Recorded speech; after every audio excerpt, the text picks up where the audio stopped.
Today's information session is on noise pollution, a topic that maybe you haven't heard of often, but still is a problem.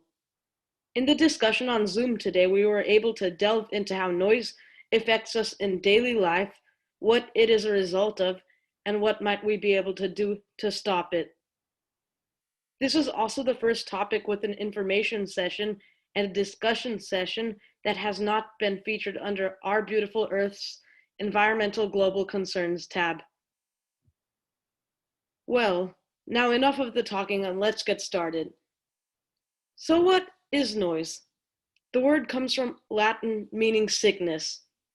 When there is a lot of noise in an area, we use the term noise pollution. So now, what are some of the ways that noise pollution negatively impacts us as humans? Some negative impacts include stress-related illnesses such as high blood pressure and even speech interference, and also hearing loss, sleep disruption, and loss of productivity. Noise-induced hearing loss, or also known as NIHL, is probably one of the most common effects of noise pollution.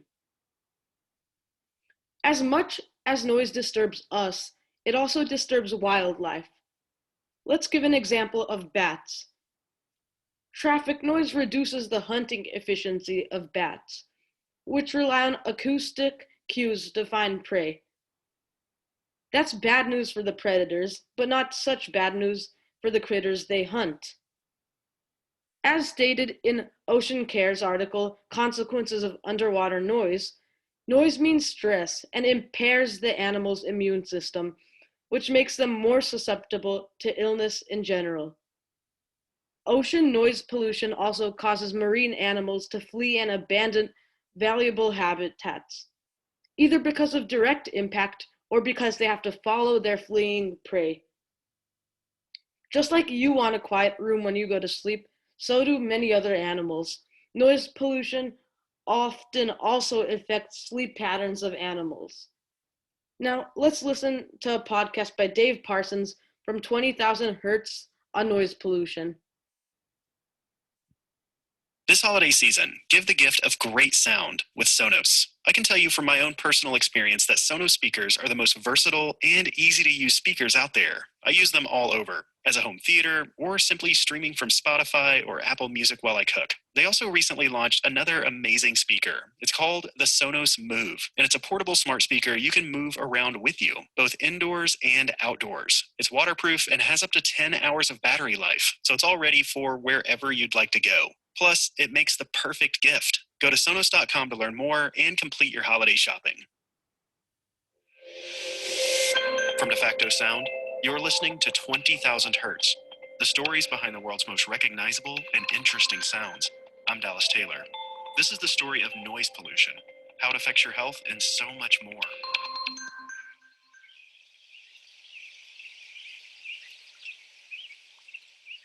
Imagine you're hiking through Yellowstone National Park. You've spent the better part of a day traversing steep inclines, boulders, and streams. You find a remote location just off of a major trail and decide to rest. As you begin to relax, you become overwhelmed by the majestic soundscape of this unadulterated wilderness. You close your eyes, listening to the beauty of the birdsong overhead, the steady babble of a nearby stream, the sound of the wind blowing softly through the trees. Just as you've settled into a deep relaxation,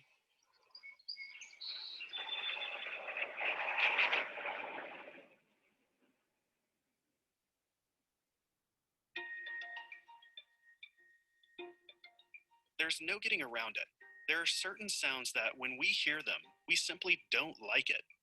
But does this qualify them as noise pollution? What is noise? To get a better idea, I spoke with Les Blomberg, the executive director of the Noise Pollution Clearinghouse. The most common definition out there is noise is unwanted sound. And it's really the most unsatisfactory definition at the same time. It really doesn't describe what noise is. It paints noise only in terms of whether it's wanted or not. It makes it totally subjective. The way I I like to define noise is a sound that harms the well-being of people or animals or interferes with activities. There's also another definition of noise, which is noise is a sound that is out of place or inharmonious. So the loud clicking and clattering of a coffee shop, I'd say that's noise. The sounds from the apartment above that can best be described as bowling balls rolling around on the hardwood floor, that's probably noise as well. That annoying beeping sound the debit card reader makes when it's done reading your chip, that's definitely noise. But what are the major offenders? What sounds are so intrusive, so audibly aggressive that we collectively consider them a kind of pollution? For that, we have to go back to when it all started. It all began almost right at the turn of the century in 1903. We have the founding of the Ford Motor Company.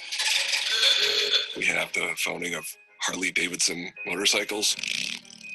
We have the Kitty Hawk flight. We have just this explosion of internal combustion engines that are making noise across the country. Then around the 1950s, we have the addition of the jet engine, the gas mower, the snowmobile, the jet ski, the leaf blower. We see an invention of a noise, kind of the growth of that noise source. And then probably the most important thing is the spreading of this noise from our urban areas to our suburban and our rural areas. And that's really the most striking thing in the last century, is that what we've lost is opportunities for peace and quiet. For over a century, we've been dealing with a massive rise in noise pollution across the country. But recognizing the sources of noise pollution is only the first step. Measuring it is another matter altogether. Our measure of noise pollution, we define as the number of decibels above natural. That's Rachel Buxton, an acoustic ecologist and conservation biologist at Colorado State University. She's been working with her colleagues at CSU, along with the National Park Service, to predict levels of noise pollution across the United States.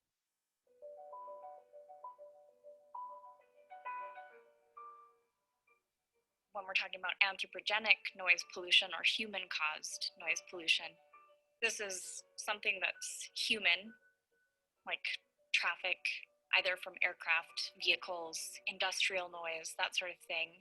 We can't really think of it in the conventional way of 35 decibels is really quiet and 80 decibels is really loud. Decibels give a measurement of the pressure variations in the air.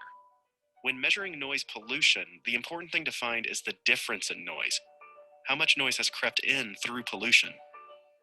A 3 decibel increase in sound energy above natural would be a doubling of sound energy. Another way of thinking about this is your listening area, so how far you can hear things. So if a human was walking in the woods and used to be able to hear some kind of sound, maybe a bird singing or their friend calling from 100 feet away, if anthropogenic noise raises sound energy by 3 decibels, instead of now hearing that sound at 100 feet, you can only hear it from 50 feet away.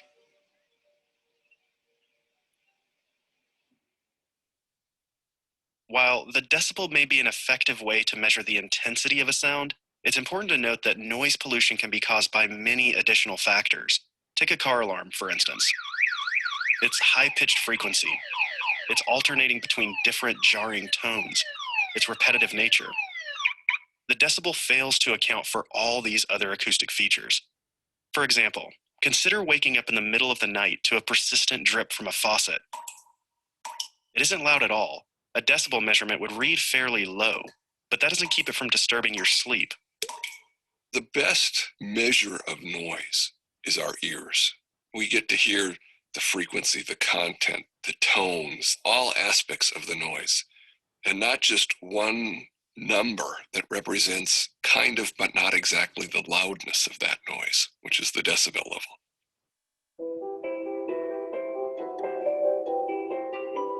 The term noise pollution can at first seem kind of alarmist. Hearing the word pollution probably makes you think of air pollution, or possibly water or soil pollution, all of which infer some dire circumstance, a poisoning of the basic resources we all need to survive. But noise pollution? How can excess noise be a threat to our very survival? If you were to ask people 50 years ago, what's the problem with noise? Noise is an annoyance. That would be the problem with noise. Really, in the last 10 to 15 years, scientists have studied noise and looked at it in terms of the cardiovascular effects and have found that noise is actually killing us. Researchers now are finding out that people who live near airports, 2 or 4% of the heart attacks that occur near that airport are related to the noise. Same with highways. Every month there's a new study on the health effects of noise, and we're beginning to understand now that noise is much more than just an annoyance, that it actually has a measurable effect on our health. Studies have linked noise pollution with hearing impairment, hypertension, elevated blood pressure, heart disease, changes in the immune system, and even birth defects. Exposure to high noise levels have also been linked to increased frequency of headaches, fatigue, stomach ulcers, and vertigo. Noise triggers our fight or flight response. It does this whether or not we are, quote, habituated to the noise. People say, oh, I get used to the noise. What they're saying is that it's not on a conscious level a distraction to me. But our biology, we've been hardwired for thousands and thousands of years to respond to noise. It triggers our fight or flight response. Either we're going to get a little amped up so we can deal with this problem or run away from the problem. That still happens whether or not we're aware of it at a conscious level. Scientists think that that is the underlying cause of our cardiovascular effects that we are suffering. So even when it's not annoying us, noise pollution can still be taking its toll on our bodies. And it's not just our bodies being affected. The fight or flight response isn't an exclusively human trait. What happens when the noise we generate begins disturbing the rest of the ecosystem? Find out after the break.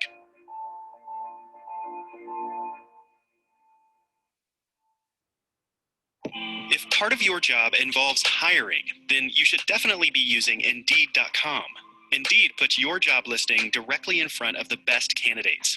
According to ComScore, Indeed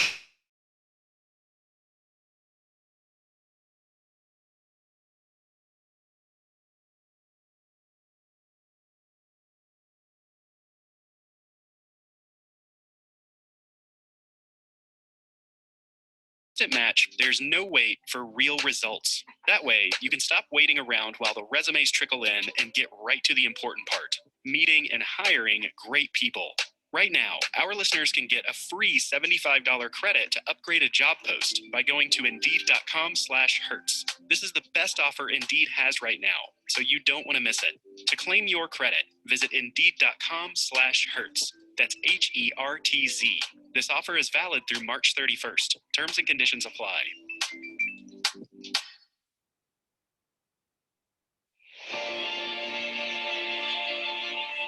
We've heard about different sources of noise pollution and the negative effects it can have on our health. But what about the rest of the planet? As some of our most primal instincts can be triggered by noise, it's not hard to believe that humans aren't the only ones affected.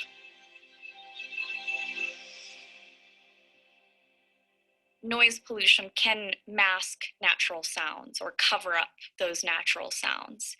And those natural sounds are even more important for wildlife. They can actually be the difference between life and death. So if you think about prey that's listening for a predator in the bushes, if an anthropogenic noise covers up that sound, it could mean that that prey is going to end up being eaten. Also, noise pollution is known to just scare away animals. So an animal may perceive noise pollution as a threat, and in that case, that would initiate a fight or flight response, and the animal would flee an area, causing sort of changes in distribution of animals. Unfortunately, the negative effects of noise pollution aren't confined to the animal kingdom alone. Some studies suggest that even plant life can be affected. Plants grow in response to the vibrations from water sound. So underground, water actually vibrates the soil, and plants orient themselves towards those vibrations. So they can sense the vibrations from the water sound and grow their roots towards that water source. If we start messing with these fine-tuned mechanisms that different species have in place to orient towards sound, to perform really basic life functions, we could be messing with things that are a much larger scale than we think. You don't often think about excess noise having a direct effect on an entire ecosystem. What's equally surprising, though, is what happens when noise pollution begins to affect the way we act. Back in the 70s, there was this whole host of experiments around civility, like there is today around cardiovascular effects of noise. They had a guy in a cast drop some packages in a noisy environment and in a quiet environment. The noise was, I believe, provided by a lawnmower right nearby. And the quiet was the same exact location without the lawnmower. And they looked at how many people were willing to help this guy pick up his packages. And in the noisy environment, the helping behavior was reduced.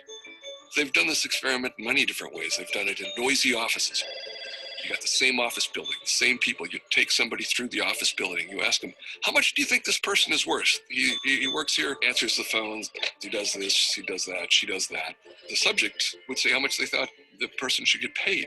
Then they controlled the noise level in the environment. And when it was noisier, people recommended lower values. So, next time you ask for a raise, make sure you do it in a great sounding space. As our communities become noisier, we are more likely to be less civil and less generous to others. And I think that's really a problem as we try to live together in an increasingly smaller world. If learning of all of these negative effects of noise pollution has your head spinning, you're not alone. But don't go plugging your ears just yet. There's a chance that the future may just be a little bit quieter.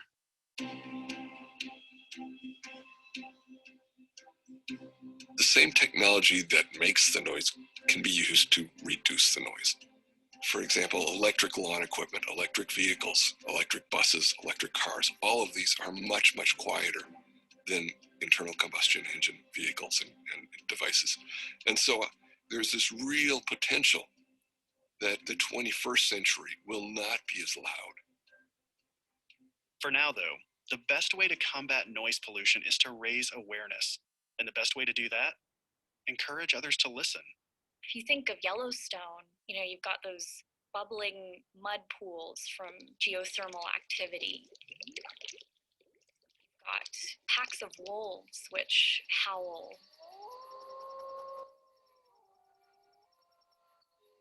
You've got valleys filled with bird song.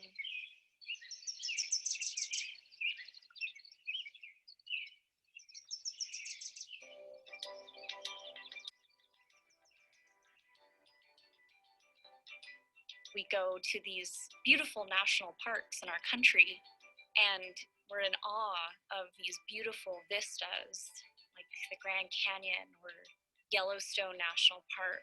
But something we want to try and encourage people to do is take some time to appreciate those acoustic resources as really magnificent and adding to the park's character and worthy of our protection.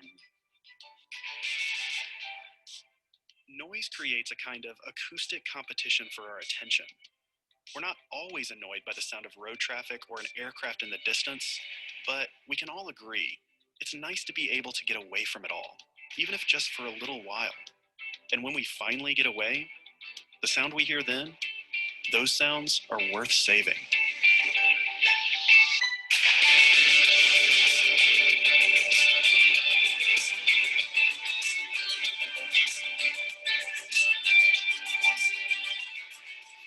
Twenty Thousand Hertz is presented by De Facto Sound, a sound team dedicated to making the world sound better. Whether it's a video, film, or game, De Facto makes it sound insanely cool. Find out more at defactosound.com. This episode was written and produced by Dave Parsons. And me, Dallas Taylor. With help from Sam Sneedley. It was sound designed and mixed by Nick Spradlin. Thanks to our guest Les Blomberg from the Noise Pollution Clearinghouse. The Noise Pollution Clearinghouse is a national nonprofit organization with extensive online noise-related resources. Find out more at nonoise.org. I know today's information session was a longer one, but I hope you guys enjoyed that podcast by Dave Parsons from 20,000 Hertz. I will link it down in the bio of this recording on YouTube, so if you want to listen to it for yourself, you can. And I really hope that everyone learned something about noise pollution today. Are you not able to get sleep because of too many car sounds outside? Can you never find peace amidst nature? These are all some of the numerous consequences of noise pollution. What are some sources of noise pollution in your community? I challenge you to find out what they are and do what you can to limit it. Informing others is a vital tool for a healthier environment tomorrow. Share this information session with your friends, colleagues, or whoever you know so they can also learn more about environmental topics such as noise pollution. If you haven't already, come and be a part of the Our Beautiful Earth community and attend our Zoom webinars for insightful discussions. That's all for today, and be on the lookout for more environmental topics on Our Beautiful Earth.